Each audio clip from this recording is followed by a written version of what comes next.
Welcome back for a new lesson. Today I'd like to show you the intervals. Intervals are the distance between two notes. So now that you know what an interval is, let's look at all of them. So there is a second, which is called a major second. Now you know that you could also play a C and a C sharp.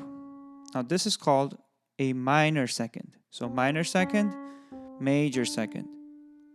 Then major third, minor third. Now the fourth is perfect. There is no major or minor fourth.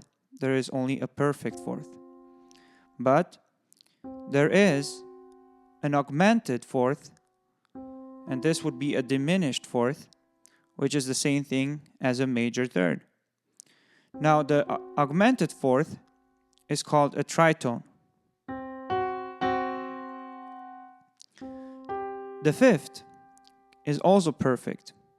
So there is no major and no minor fifth, but there is an augmented fifth and a diminished fifth, which is the same thing as a tritone or an augmented fourth. Then there is a major sixth and a minor sixth. Then there is a major seventh and a minor seventh. The intervals are really important for your musical knowledge and for what you need to know in order to play chords. Worship music is a lot about chords. You really need to know the intervals.